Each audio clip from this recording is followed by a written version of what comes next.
welcome once again to Cinemaholics, the major motion podcast where we talk about the biggest and the best films coming to theaters and streaming online from the San Francisco Bay Area. I'm John Negroni, and my emotion is always joy because I get to see Will Ashton, who is here, of course, from Pittsburgh, Pennsylvania. His emotion is, go ahead. I am also one of the seven doors, for my feeling is sleepy. Seven Doors. What is this, Wish? No, we're here to talk about a good Disney movie, Will Ashton. Yes. Though, I'm kind of surprised how contentious the reaction is to this film. I don't know if it's... Contentious? I don't know. It seems like... I don't know. I didn't really have any expectations as far as like what the reaction would be. I assumed it would be good and that I would like it, but it seems like online, like on my Letterboxd and on Twitter, it's kind of divisive in a way that I wasn't anticipating. I don't know if that's the case on your end. The only divisiveness I've seen has been pretty mild and honestly kind of predictable, which is it's fine, it's perfectly acceptable, but it's not as good as the first. And honestly, I knew this was gonna, like, I knew that if the movie was like genuinely really good, that it would be getting that kind of reaction, because I always think people have that kind of same sort of like rose-tinted glasses for the movie that came before, especially a movie that came out 9 years ago. I've always, though, been not quite as hyped up on the first Inside Out. It's a great movie, but I just, I remember like the heaping praise it got, and I was a little bit like, it has some pretty notable like downfalls, though. There were certain things about that movie that I thought it could have been a lot better, but still really good, and I think deserved all the praise it got. I'll just say, you know what this reminds me of? This reminds me of Guardians of the Galaxy Volume 2. That movie came out, and I remember people were like, it just doesn't have the magic of the first.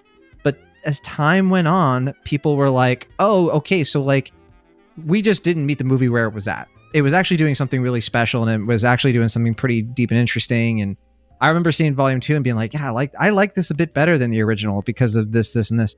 So I think that happens sometimes. Could be for this. I mean, I will say, I think certainly since we did our initial review of that back in the very early days of Cinemaholics, that Guardians of the Galaxy Volume 2 has grown in my estimation for sure. And I would say it's better than the first one. And probably in the top 3 Marvel movies, though I don't know what that's really saying anymore.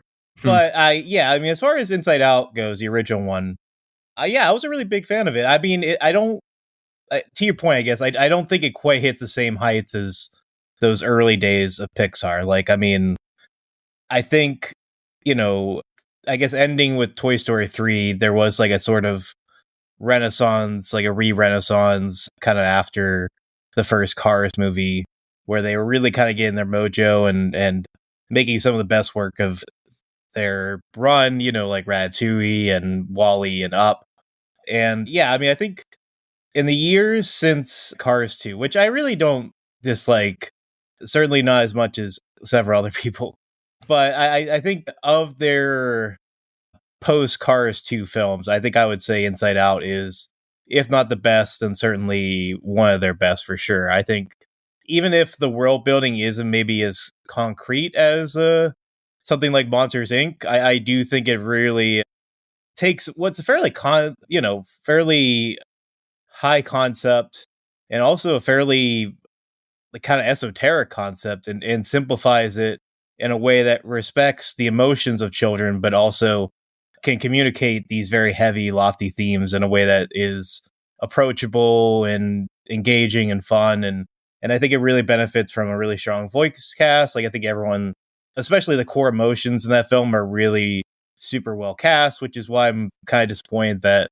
2 of the main actors from the previous film were booted out because budget cuts on their salaries. Barely noticed. Yeah. Honestly, I wasn't really... I didn't miss them. I definitely noticed it with Fear. Like, I don't think Tony Hale did a bad job, but I definitely... as soon as he spoke, I'm like, that's not Bill Hader.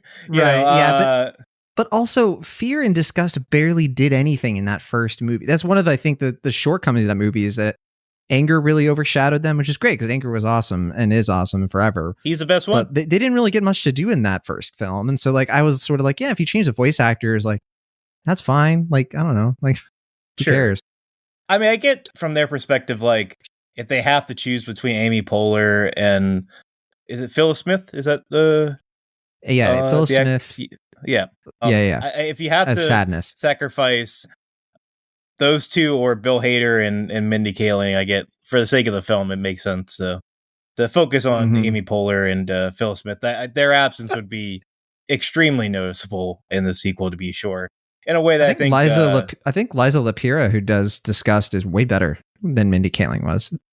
I think she fits the role better. I mean, it's a more seamless performance, I think. That's what I mean. Yeah, I mean, I think it's a.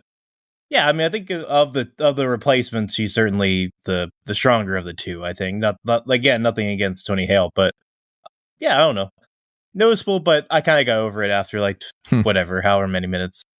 I do want to touch on something you mentioned though about how I think some of the hype too for Inside Out in 2015. You have to remember that it had been about 5 years since Pixar had come out with like a bona fide banger, because like Toy Story 3 is 2010. And then after that, they had Cars 2, which people were like, and then they had Brave in 2012, where people were like, it's all right. And then in 2013, they had Monsters University, which was good. I think it's a good movie, saved by its ending, but also was the sort of like, that's fine. It's all right. We hadn't had like a WALL-E or a Ratatouille, like anything kind of close to that Toy Story 3 level in years. And so when Inside Out came, it was like Flash of Thunder. People were all about that movie. Right. And then Good Dinosaur, nobody cared about except for me. And then Finding Dory, which people were like, okay, that's kind of like it interesting message, but not definitely nowhere close to the magic of the first one. And I think that was the right estimation of that movie. I gotta say, between Inside Out and Coco of this era, because they were definitely kind of the 20 teens, they were the two original Pixar movies that really shined. I think Coco has aged a little bit better for me over the years than Inside Out. Interesting. As a movie, I'm much more inclined to rewatch Coco for whatever reason. Yeah, I mean, I wouldn't be surprised if that's the case for me. I've only seen Coco the one time, and I remember having a pretty animated conversation with you and Matt. I remember back Maverick? in the day. No, not Matt. Wait, was Maverick on the show at that point? Yeah, he was on the show. This was November 2017. So yeah, but it was Matt Serafini on the show too? No. It was I feel so bad. I'm blanking on his name. What are you doing? We Got This Covered. Oh, Matt. Oh yeah. Matt Donato. Donato, that's it. Yeah, who I love to have back on the show again at some point. You and Matt should catch up. You forgot his name. I'll tell him. I know. Don't worry. Yeah, I apologize, Donato, if you're listening to this. I hope you're doing well. It makes you feel better. I haven't caught up with him in a long time myself, so right. I don't know. But yeah, I mean, I think certainly Coco, Inside Out, and Soul are the three that of the 2010 and now early 2020s the Pixar output. Those are the ones that really stand out to me, with Luca and Turning Red not far behind. But yeah, I mean, I think. Also Incredibles 2, which I really like, and I think is kind of underrated now. But I think, yeah, big disagree for me there. Incredibles 2 weaker every time I watch it. Interesting. First time I thought it was like, okay, a little disappointed, but it has its moments. Every time I've rewatched it, I've been like, man, this movie is hard to sit through for me. Yeah, I guess I should take into account that you're watching and rewatching these movies. I am at several points for academic purposes, right? For a very specific purpose. Easiest movies to rewatch for me. Then can I just? I'll say Soul, super easy rewatch. Soul really holds up. Luca, Luca might be my favorite of the new era. I think that it's kind of just landed on that. It's a very me kind of movie, especially. Sure, yeah. And then Turning Red and Soul kind of tied for a second. I just think that trifecta, those three movies, I think are just wonderful movies, very personal, very good in their own right. I think Onward, it doesn't hold up as well second or third time for sure. I think it's another Incredibles 2 kind of situation for me, at least. Toy Story 4 holds up fine. It's like the same, pretty much. Still fun to watch, but inconsequential for the most part. I think I would put Toy Story 4 in the same camp as Monsters University, where it's like the first 2/3 of both those movies are like, yeah, this is good. solid. And then like the last 25 minutes or so are just I classic think I agree. great Pixar. Yeah. And it's just like, well, I'm really glad you ended these movies strong. I kind of wish this movie was on that quality level throughout, but I think they certainly elevate each of those films to a significant degree, to be sure.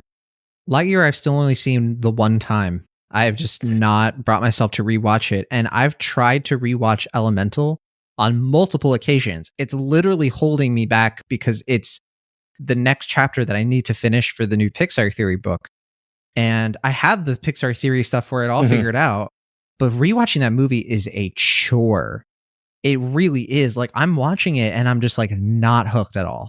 Sure. Like, I don't know what it is about that movie. Like, it's not bad to look at. I just do not care about the characters, Will Ashton, except for the dad. I think, dad.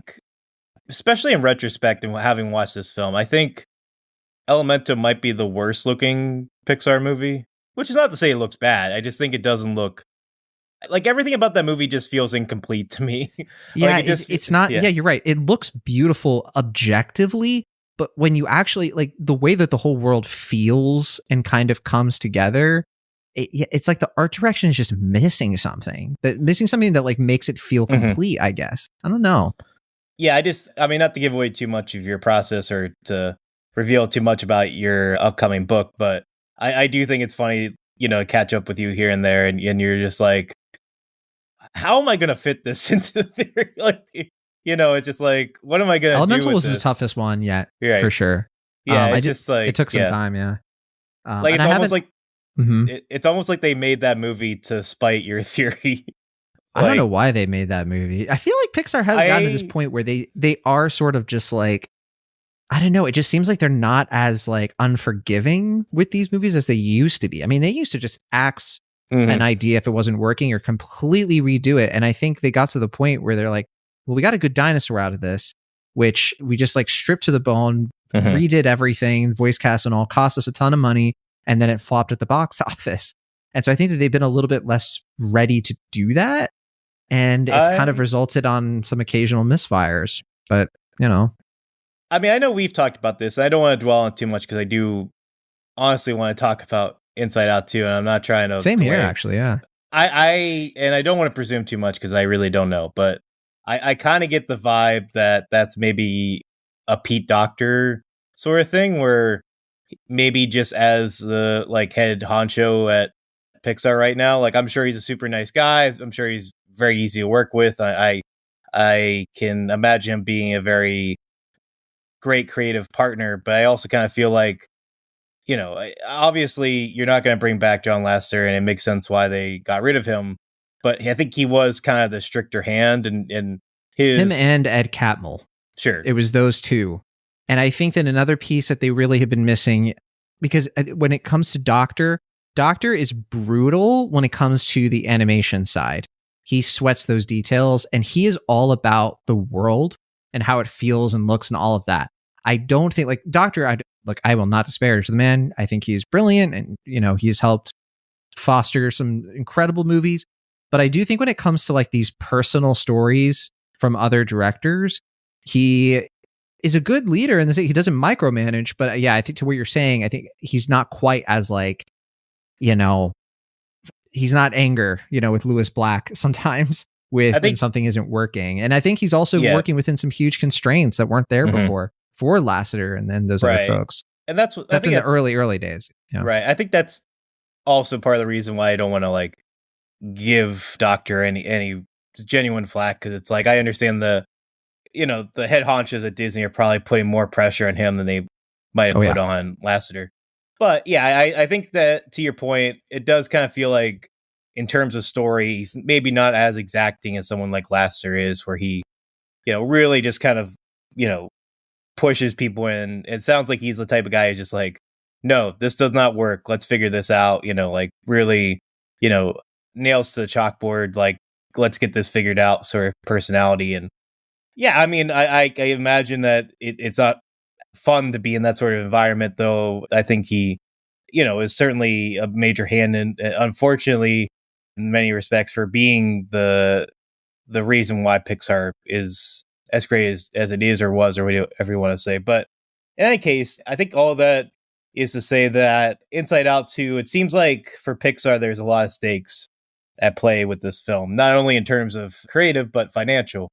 Because, we've talked about it already, but Pixar has had a tough time, and a lot of it is not their fault, but, with the pandemic and a lot of their original movies kind of being pushed onto a server that doesn't, have monetary profit outside of people subscribing to the service.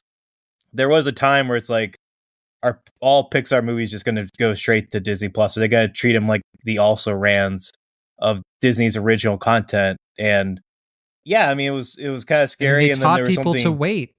They taught people to wait. It happened with Encanto too. It happened with, to what you're saying, it happened with Onward. It happened with Soul. It was a slow process, and it had a real effect. It trained people to be like, I just need this Disney Plus account. And I will say that, that's part of Bob Iger's legacy. Disney Plus was like his last thing. And I think he kind of really left a huge mess. And then, of course, everything fell apart. And Bob Chapek, I don't think, was clearly not up to the task. And then Iger had to kind of come back. And I think we could see positive things kind of refresh over the next few years at Disney, because 2023, I think, I'm hoping, was the peak, or what's not the peak, but the lowest point, the rock bottom of it was the worst year for Disney, I think, in a long time. I mean, just a disaster, quite honestly. And it being their 100th anniversary, top of that was, wow, But hey, look, Elemental was a sleeper hit. It did. It was, it didn't perform well its first week, but it was persistent, and it benefited from a little bit of word of mouth and the fact that it was good counter programming, and it didn't blow up the box office or anything like that. We're talking about in the same year that Super Mario Brothers made over $1 billion. This thing barely got right almost under 500 million, which is it's okay. But they needed an Inside Out 2. They needed, more specifically, they needed an Incredibles 2. They needed a Finding Dory. They needed the kind of sequel that basically bankrolled that stream of, here are some movies that hopefully will generate new IP, an Onward trilogy and stuff like that. And, I didn't quite work out because those movies weren't huge cultural hits. People watched them on streaming and forgot all about them. There's just something about streaming movies, even with Netflix, it takes so long, and it's so rare for a streaming thing to actually have an impact that really translates to future things. If that makes sense. We can make stuff out of the resorts and do stuff like that for these things. You can't, if you did a Netflix theme park, what do? You got Stranger Things. Everybody knows about that. You got Queen's Gambit. Most people forgot about that. You have Squid Game. Yeah, you have Squid Game there. Yeah, I will say, Onward getting pushed early to Disney Plus, I get it. It came out the exact wrong time. It was in theaters the week or so before everything shut down with the pandemic. I get it. It's unfortunate, but it just... And it was in the spring, so it wasn't a huge box office its first week. Right. And Soul, I think that is very tragic that it didn't really get its full theatrical due, but I kind of get it. It's one of those things where I was they needed something to really justify making Disney Plus a thing during the pandemic and getting proper earnings. But I do think Luca and Turning Red be on Disney Plus is unforgivable. Yeah. Not to use too harsh a term. Red. Right. Especially Turning Red, because at least with Luca, look, it came out the summer, the vaccines were still rolling out, and there were waves and stuff. And so 2021 still, it was kind of a tough time to justify spending all that money on the marketing and all of that, especially for a movie like Luca. But yeah, Turning Red, that thing was primed to be a hit and be a sleeper hit, right? And then everything got worse, I think, when Lightyear, that was the one that they were banking on. Yes. Lightyear, they were expecting that to be a huge hit, do Toy Story numbers even, generate a bunch of franchise potential, and nobody cared.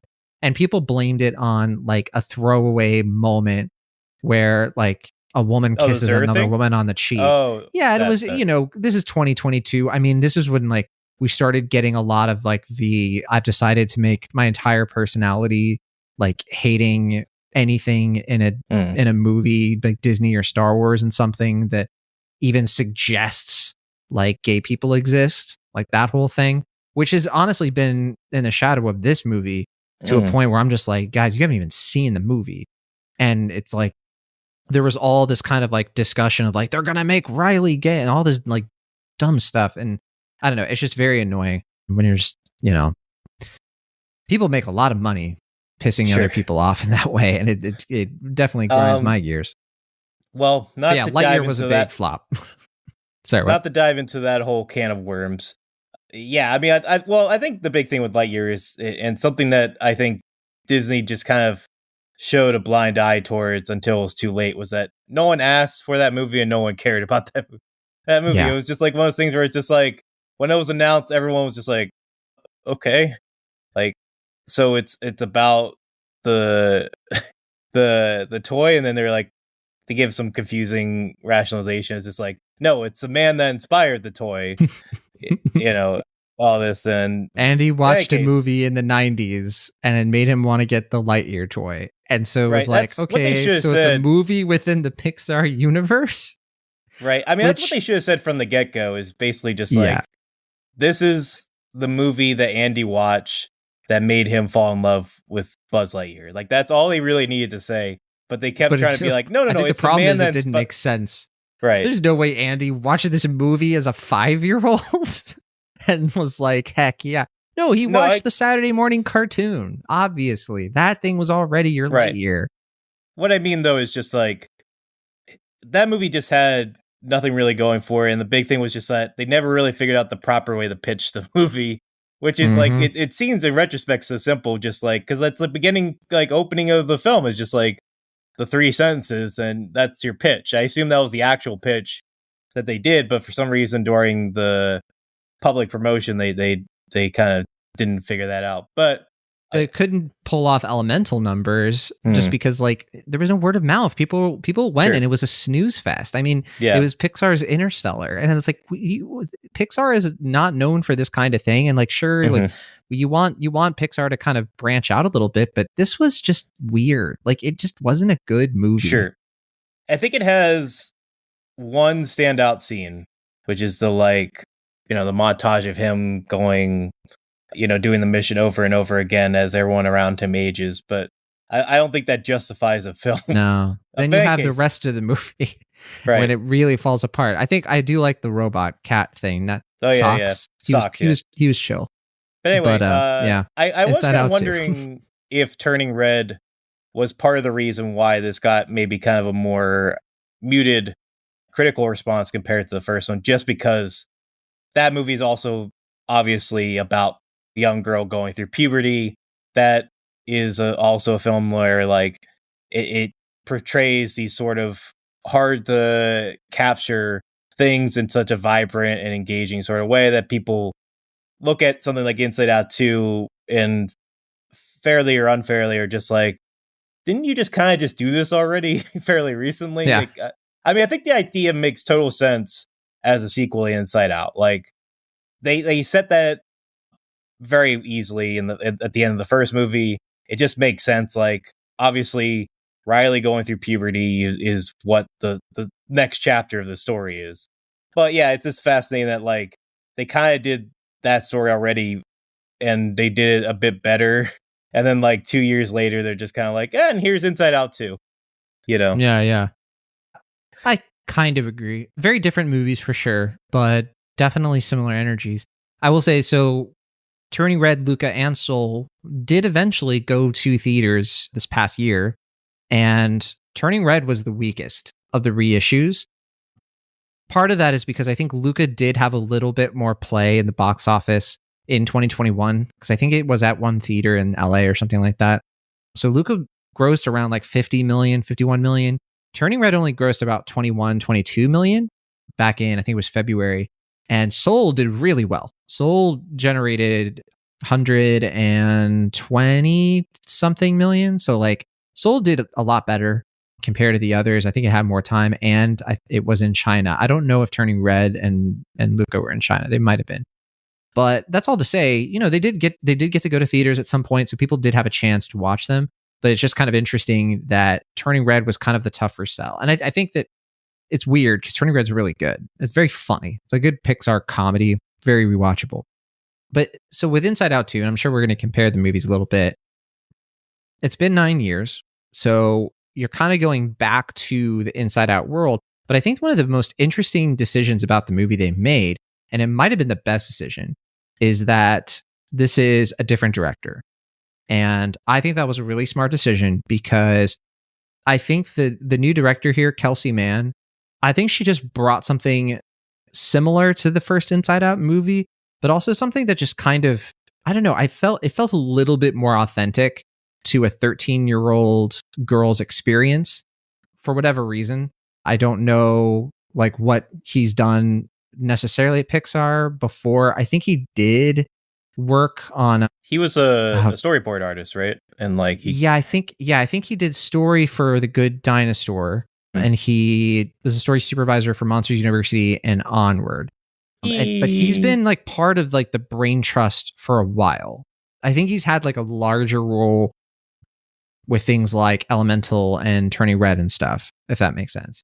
But I think that's all to say. I just think that he brought something different from Pete Docter, where it just feels, I know Kelsey Mann is not a 13-year-old girl, but I just think that he had like a little bit of a different interpretation of like how to bring that character about. And I think like Meg LaFauve, of course, is like the co-writer. And I think she was a co-writer of the last Inside Out film. So you have a lot of that same DNA in there as well. So can't discount that, obviously.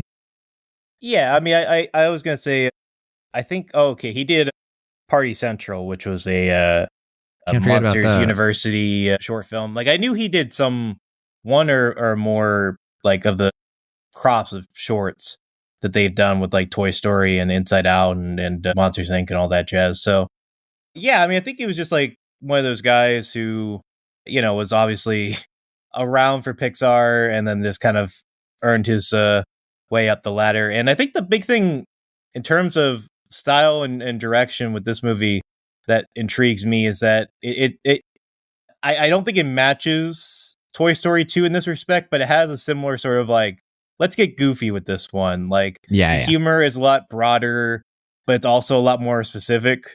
Like it has sort of like these odd little kind of pop culture gags. And like, I don't know the best way to work around this, but I was going to say like, this feels like the first Pixar movie that seems to be influenced by the Lord Miller approach. Like certainly like the middle of the film has a lot of like the kind of Lord Miller, like Lego movie Into the Spider-Verse sort of like energy, I think. It's especially interesting because I was going to mention Foster's Home for Imaginary Friends because this movie, I think that's if. Well, no, just in the sense that like I think that he treats the emotion characters as like Muppets, and it does remind me a lot of like the broad characterizations of like that. He was part of that is he was a storyboard artist for Foster's. I think his two big things was Foster's and the Clone Wars, Star Wars: The Clone Wars. So I think that he like kind of has an idea of like world building, like a little bit of complicated world building and weird stuff, but mixed with like cartoony characters, if that makes sense. Like Star Wars: Clone Wars has a lot of like Muppety alien things. I don't know. That could be a stretch, but I do agree. Inside Out 2, and I think not just broader humor, I think it's just funnier. That was one of the things that I wanted more from the first Inside Out, was I just didn't find it very funny at all. Like it were little jokes here and there that I thought were pretty funny, but it leaned way more into the emotion, and it leaned way more into kind of like quick gags that I was laughing out loud a lot though in this one. You're complaining that Inside Out leaned too much into emotions? Well, a certain type of emotion. I think that it was like a little bit more cerebral, which is not bad, but I do think that there were times where it was like a little bit like, we got to go here, we got to go do this, we go to all these like locations, like Fantasyland, Imagination Land. We spend so much of the movie like being explained to us. You have that in this one, and we should probably say what this movie is about. But this one kind of more streamlined. It. Yeah, I mean, we haven't talked about the plot though, at all. We just said that Riley's 13, and she is about to deal with puberty. That was teased, of course, in the last one, where they see that there's a puberty button, but it hasn't been pressed yet. But yeah, things are going well for Riley. Joy's still kind of running the show, but the emotions are way more simpatico now. Yeah, even sadness, like they all kind of work together. And we just kind of get this fun intro that like Riley is like super into hockey and she's gotten a little bit older. She hangs out with her friends a lot more. We kind of get a little backstory on how she like met her friends, and it's very cute. But we also get introduced to this new concept that has been coming about where Riley has what's called a sense of self. So it's this thing that appeared in headquarters at one point. It kind of looks like an atom kind of branching from light. It's a very interesting aesthetical concept. But the idea is that the memories are starting to basically make Riley more self-aware, like more aware of like who she is as a person, like how she views herself. Very original concept, honestly, for an animated movie, at least one for kids. I guess Anomalisa was kind of like that. I don't know.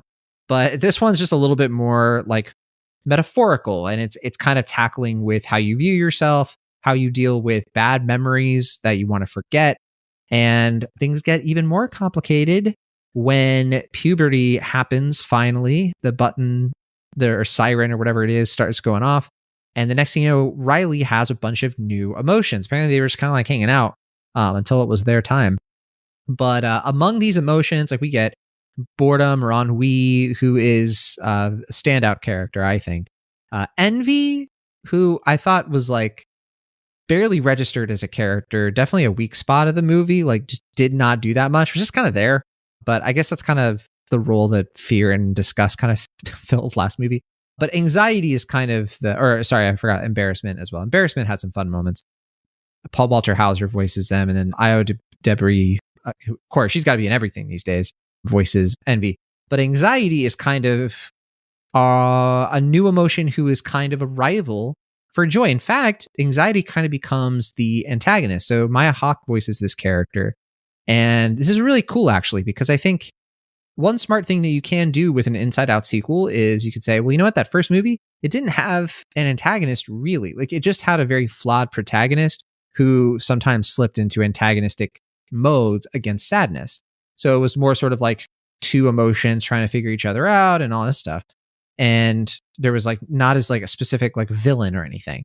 And this movie, like anxiety is not a villain, but anxiety is definitely like an obstacle and a character who is kind of the joy of this movie, just in terms of like has some interesting ideas on like what to do, but is very strong-footed and all that. The idea behind anxiety is that, as Maya Hawke explains in the voiceover, anxiety is supposed to protect Riley from things she can't see. So fear, his whole thing is that he protects her from things she can see.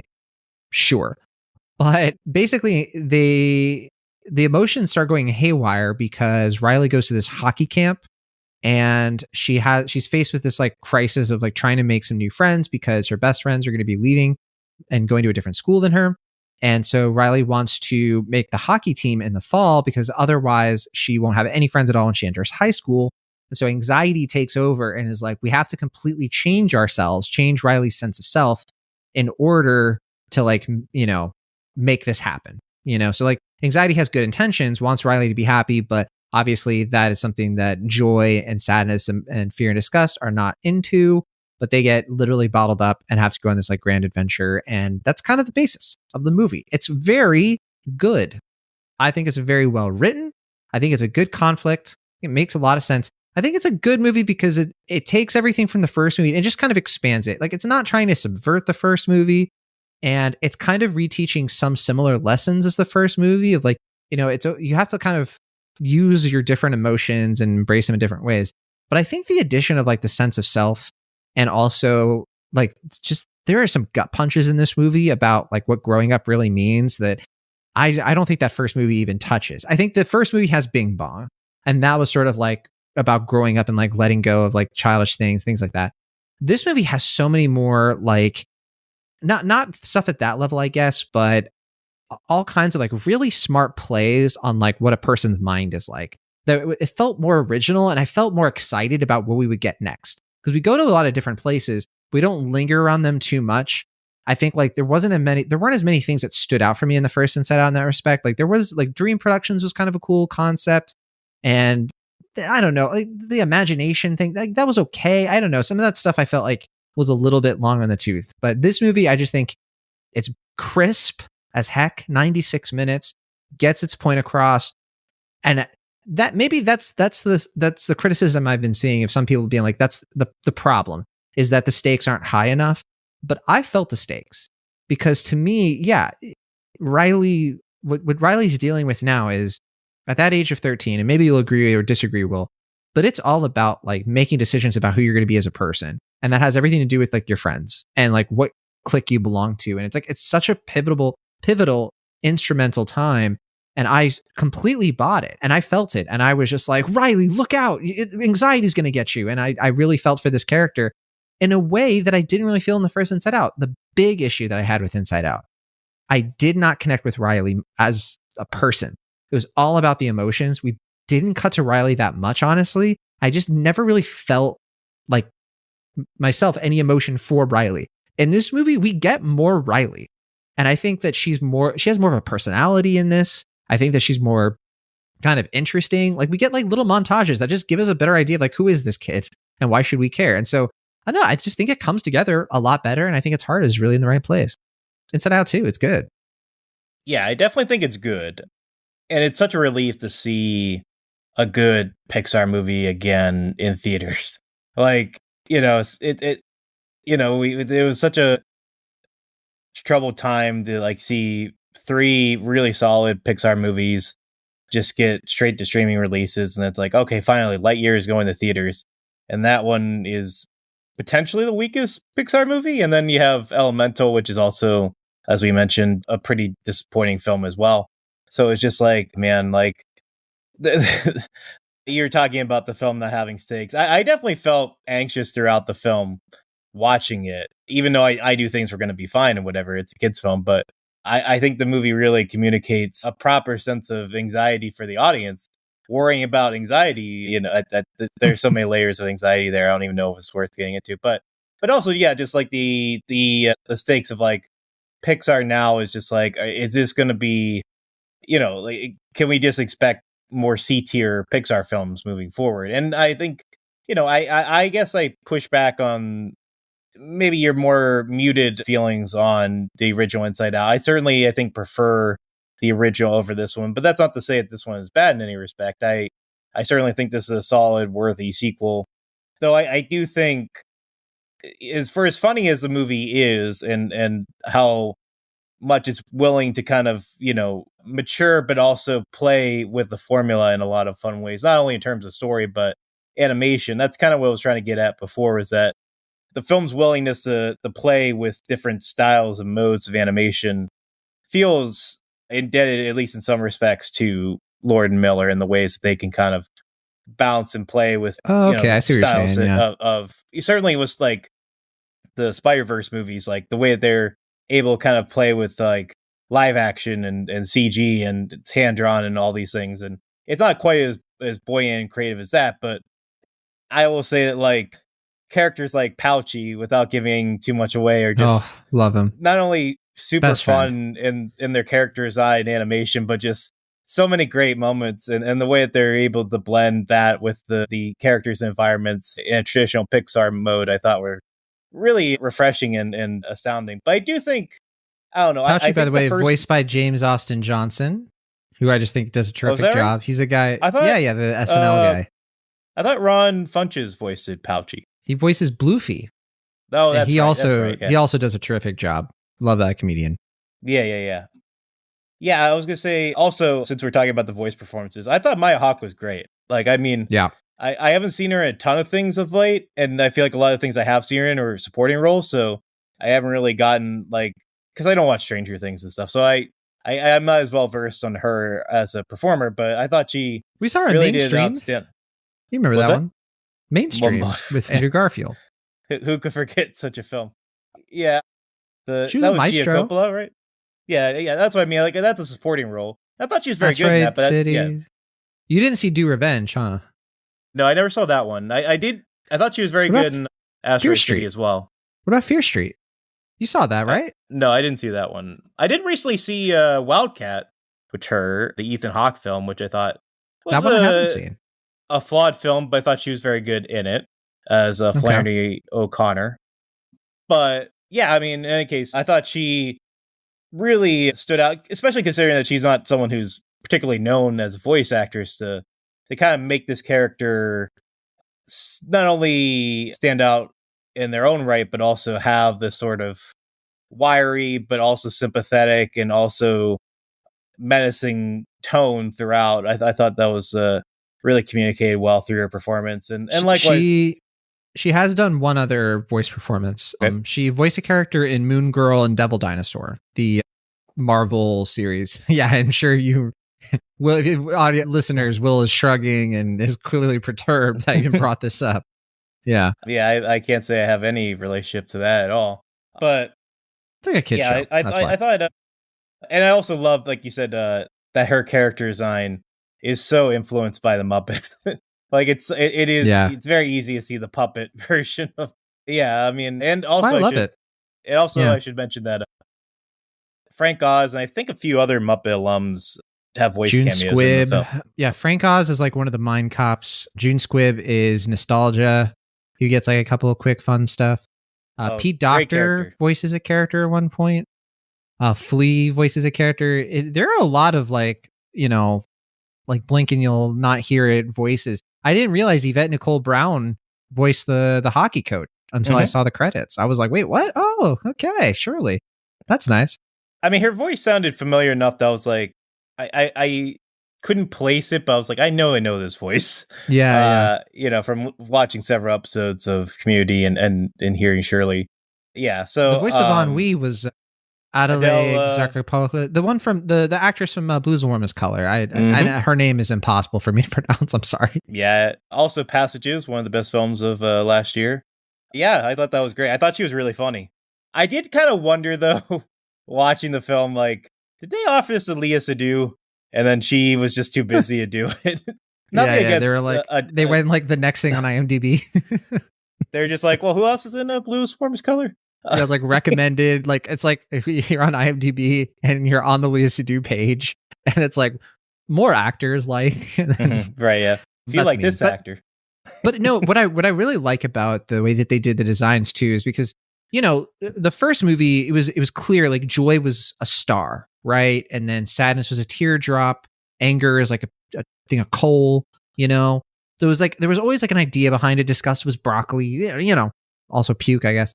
Whereas in this one, they go more full into the Muppets thing. It's like you still kind of have that, like, embarrassment's kind of like an elephant, a shy elephant or whatever. And Ennui was the one that I didn't really connect for me. Maybe she's supposed to be like kind of like a flower. I don't know. But for me, it's like green with envy. How do you? No, it's just she just like a hip French teenager. Really, I think that's just like it's like. Wasn't that Ennui? I'm talking about envy. Oh, sorry. I was talking about Ennui. Sorry, I forgot. Yeah, Envy was just. I don't know. Like a little like doe-eyed kid that just wants everything and everything that they can see. I think that was the idea there. But at least I'm fine with the designs because they kind of moved away, I guess, from how conceptual that is, at least at first glance.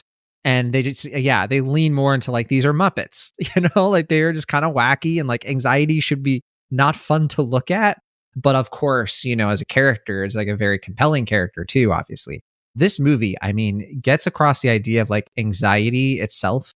I don't want to spoil like something toward the end of the movie, but like something involving anxiety that is just so spot on. I mean, it's just so smart and it feels really earned in the movie. And I don't know, I know we were both comparing it to the first Inside Out. Obviously, I have my opinion that I just click with this one a bit more. Not to compare the two movies needlessly, but between them, this is the movie that I wanted the first one to be more like, just for me. And that's why I guess I really prefer this one. I just had a great time throughout. And when it came to the emotional gut punch, it's like, yeah, it's tough because like the message that first Inside Out is just so phenomenal, of like, you need both joy and sadness. Like sadness is such a core emotion. And like, that was a beautiful message that a lot of people needed to hear. In this movie, I think that there are some things like that too, when it comes to the sense of self and how you view yourself and the ways that you change for other people. Like also very compelling, but I will concede that it's like, it's not quite as like, oh my gosh, it's a little bit more of like a reminder of something that is going to be kind of interesting for parents to talk to their kids about. I do wonder how this movie is going to work for younger kids. But if you're looking at the box office, apparently families don't care. kids across America are getting them some Inside Out too. That's for dang sure. I mean, I think for me, as you're kind of alluding to, even though it does have a sort of like, like characters hopscotching through different environments sort of thing in the first movie, I do think there is a thorough line as far as like, they need to, like, this is the objective, this is the time sensitivity of it, we gotta get here. I think that this movie tries to do that and is generally successful, but it does feel a little bit more like stop and starting. Like, it feels a lot more like we're kind of gonna stop here and have some like extended comedic bits compared to the first one, where I think it was maybe a little bit more effective about streamlining those kind of comedic moments with the urgency of the characters and the necessity of their goals. I'm sure you can disagree on this, and that's fine, but I think that's something that kind of puts this one maybe a little bit lower in a certain respect than the original. But I think it does honor the film's kind of sense of playfulness and willingness to kind of come up with these sort of fun, cheeky worlds within the world and all that. Though I'm still a little confused about the like stream of conscious food thing. Like the characters will think about certain food and they'll exist. Yeah, awesome idea. I liked it a lot. I think it's neat. I don't quite get the logistics of it, but it is very intriguing.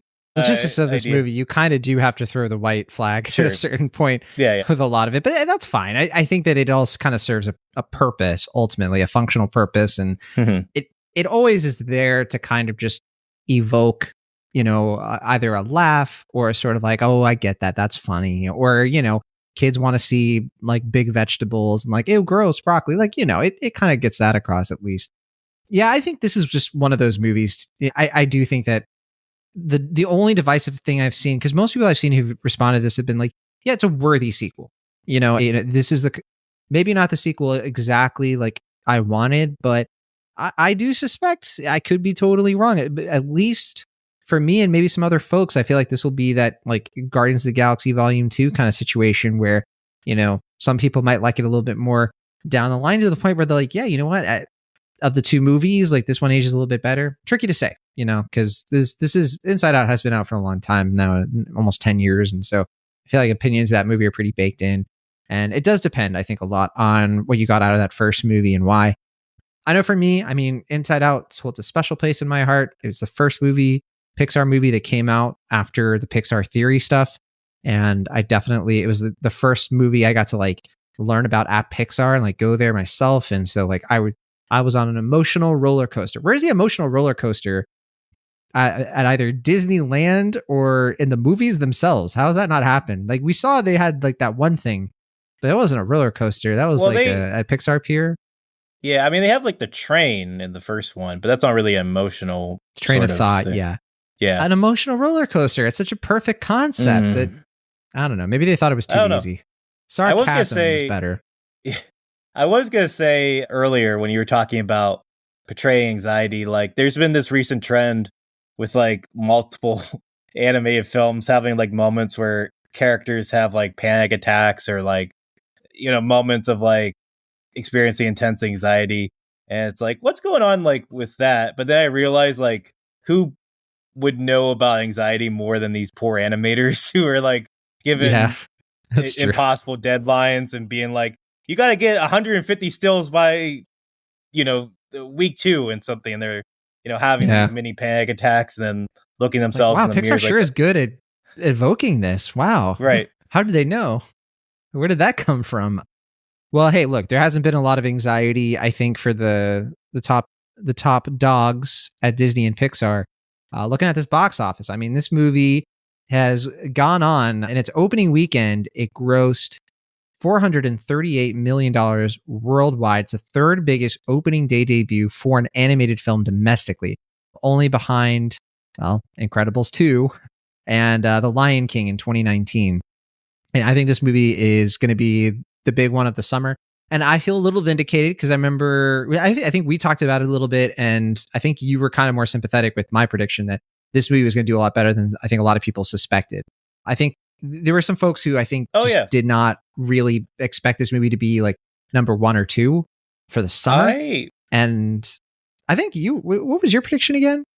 Oh, I thought this was going to be the highest grossing film of the summer. Right. Yeah, I think we agreed on that. I think I had Deadpool at 2 and then Despicable Me 4 at 3.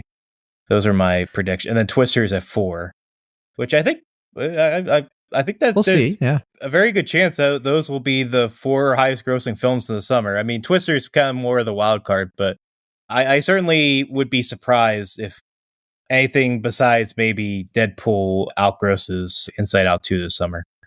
Yeah, I think we're of similar minds, although I feel like I'm in the same boat where a lot of these movies can move around a bit. But I just think Inside Out 2, I mean, it's coming out so early in the summer.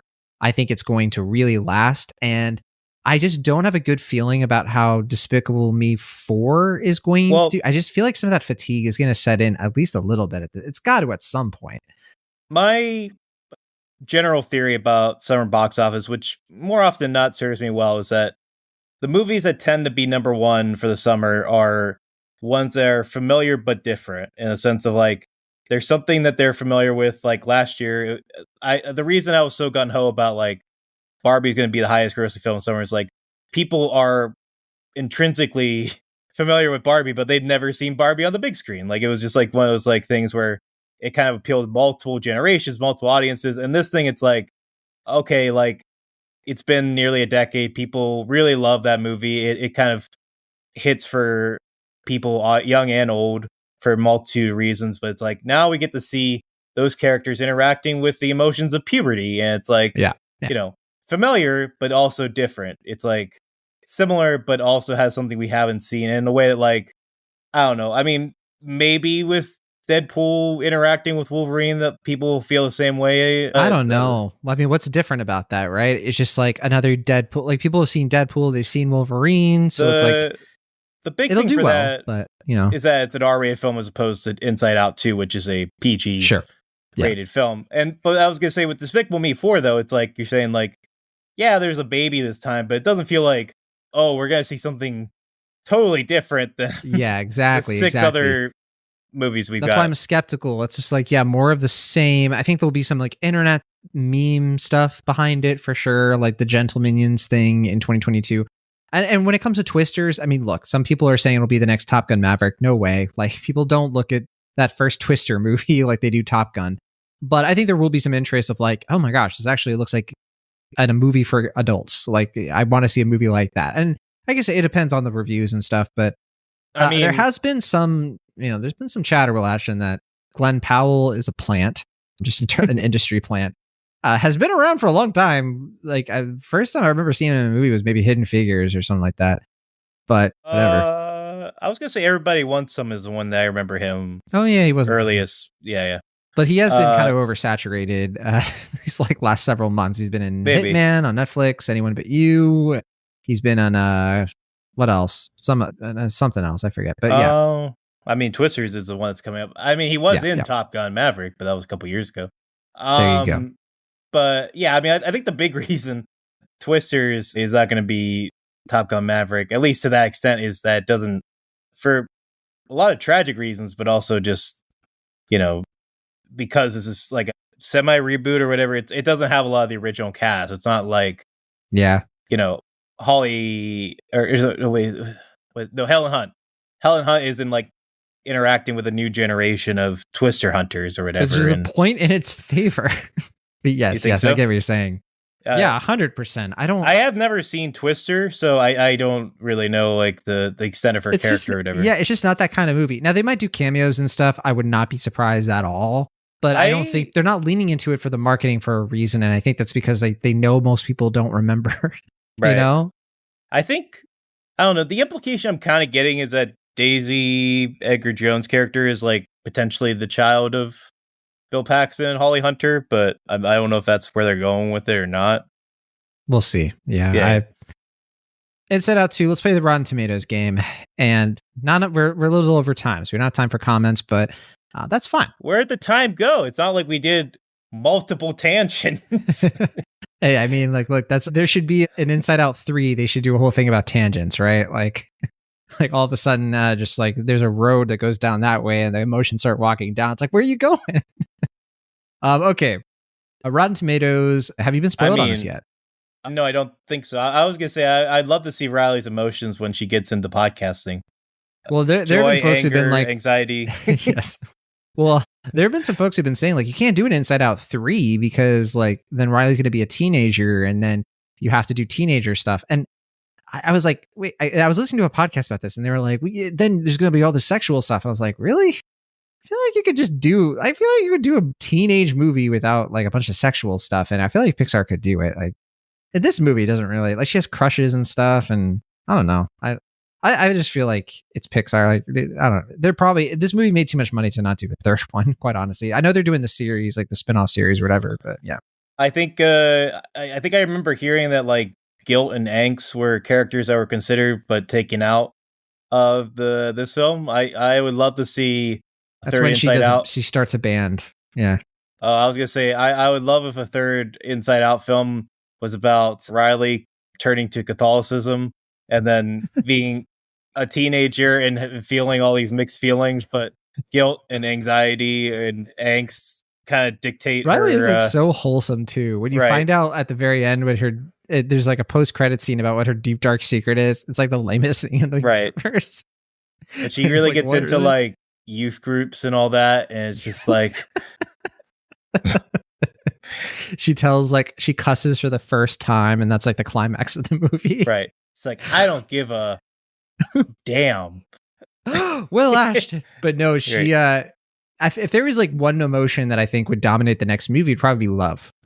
Because then you would start to get to that point of like her first love, her first boyfriend or whatever. And like, yes, this movie is saying that she's at least, into boys. She could be bisexual. Who cares? Like, it's just so I hate that people like think so much about this. Like, just let it be. Okay. Will Ashton, Rotten Tomatoes game. Here we go. All right. I'm bringing myself back up from that tangential road. 241 reviews counted. 241. That's a lot. One of them is mine. So you get I like the movie. That's a hint. What do you think the tomato meter is right now? I think the critic score is going to be higher than the audience score. I imagine the first Inside Out probably had like a 96 or something really high, I have to presume. I don't think it's going to be quite as high as that because, there are probably more expectations for this film than there were for the first one. As you mentioned, I think the response was maybe a little bit more divided comparatively. I'm going to say it's going to be high, though, and probably certified fresh, but I'm going to say it's 89%. Well, as it turns out, it's 91%. You're just a few off. Oh. That is a lot lower than the critical score for Inside Out. Inside Out was 98% out of 384 reviews. So, definitely a difference there for sure. But what about the audience score, Will Ashton? We have 2,500 plus verified ratings. I feel like audiences are still high. I don't know if they're higher than critics this time around. I'm going to say they're a little bit lower. I'm going to say 86%. You're off by 10.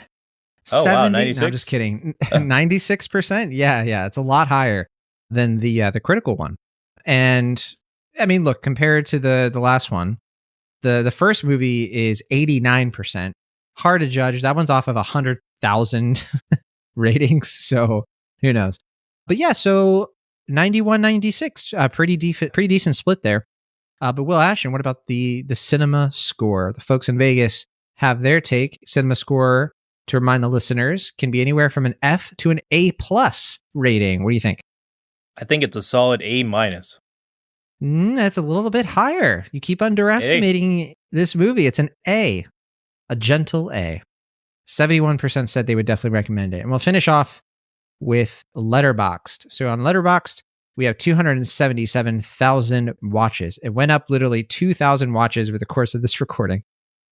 What do you think the average rating is, Willie Ash, out of 5?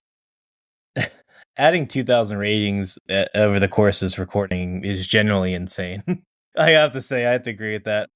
I'm going to say 3.7. You're so close. Closest yet. It's 3.8. You were only off by 0.1. But it did fit the theme of you underestimating. Yeah, 3.8 out of 4, which is very good. Nothing to sneeze at for sure. And that kind of tracks with mine. I've seen a lot of 3.5s, a lot of 4 stars as well. Very few like low ratings. I think I saw like one person at least give it like 2.5. What are you gonna do? Can't please them all. Not everybody has the same emotions. I did see somebody give it 2 stars who's like a very prominent film critic who won't be named, and I was like, wow, well, you do you. I have a guess who that is. But, yeah. Okay. It was not the one I thought, but the second one I thought. Yeah. Yeah, I did remember hearing that he was persnickety about this film. Yeah, I mean, mostly positive on mine. A couple 2.5s, 1 or 2 2s. So, yeah, but mostly 3.5 or higher. Yeah, same. All right, well, that'll do it for this week's episode of Cinemaholics. Thank you so much for listening. I hope you had a good time. We do have, of course, a way for you to rate the show on Apple Podcasts. Give us 5 stars if you like us. But there is also a way to do that on Spotify, which is a more new thing. But you can also seat or rate us. I said seat because of a text message in our group chat, and it hit my brain. But no, you can also rate us on Spotify if you listen to us that way. So really appreciate any support you can do there to help us out with the show. From the Internet, California, I am John O'Grady. And from the Internet, Pennsylvania, I am joy, sadness, anxiety, fear, disgust, depression, embarrassment, ennui. Horniness. Sure. See you next time. Ka-chow. Pouchy.